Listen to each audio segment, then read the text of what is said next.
Hello, everyone. My name is Joseph Knight, and I am a senior at Northeastern State University.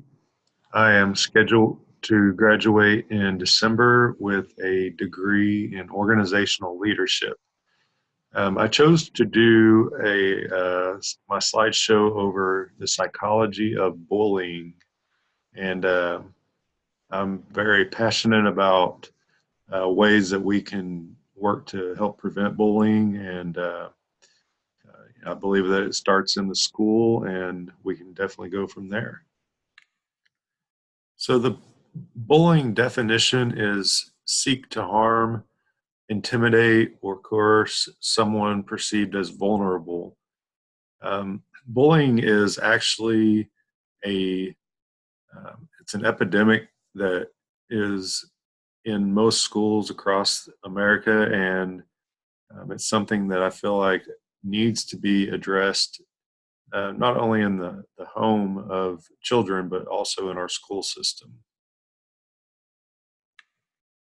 So there are impacts of the bully and also impacts of the victim. And in the case of the bully, typically the bullies engage in health risk behaviors such as smoking, underage drinking, drug use, and carrying weapons. And the impacts of victims of bullying are typically they engage in health risk behaviors, report psychological issues, engage in drug use, have severe symptoms of depression, and also have suicidal thoughts. There are six different roles in bullying. It's called the bullying participant uh, rules. The bully who is starting the bullying. Then you have the assistants who join bullies by helping them to attack the victims. You also have reinforcers who encourage bullying by providing an audience and inciting the bully. Then you have the defenders who comfort the victim and try to intervene. You have the outsiders who like to stay away from the bullying situation altogether. And then you have the victim who typically is a powerless child or someone who's just repeatedly victimized over time. I like to ask the question to everyone and try to find out which role you think you would be.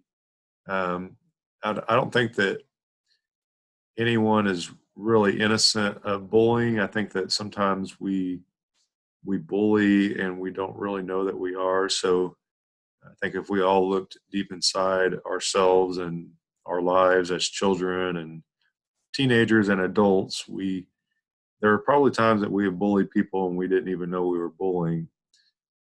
But I think that I am right now a defender. Um, I definitely want to intervene if I see someone getting bullied and also try to comfort the victim.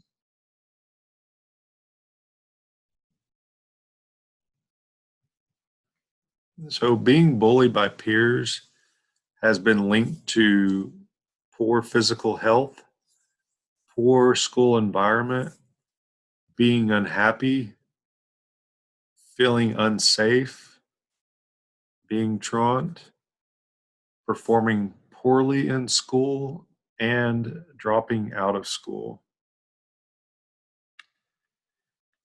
We often think of bullying as just something that happens with children, but there are several negative consequences for bullying victims in the workplace. Some of those consequences include impaired health, job dissatisfaction, reduced job performance, increased absences, and poor behavioral choices. I have seen bullying at all levels over my career, and it really takes a good supervisor to kind of set the tone of making sure that bullying is just not acceptable at any level. If the supervisor can enforce that standard, then bullying will less likely occur at that employment. So I hope that you have enjoyed my slideshow on bullying.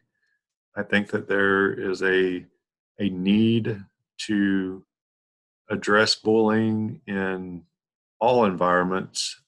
I think that we really need to address it in schools if we want to get a grasp on fixing this issue. Not to say that we cannot stop bullying, from adults' perspective, but if we can stop it from a kid's perspective, then we're going to have a better chance at actually uh, changing the outcome of the way that that child acts as they get older.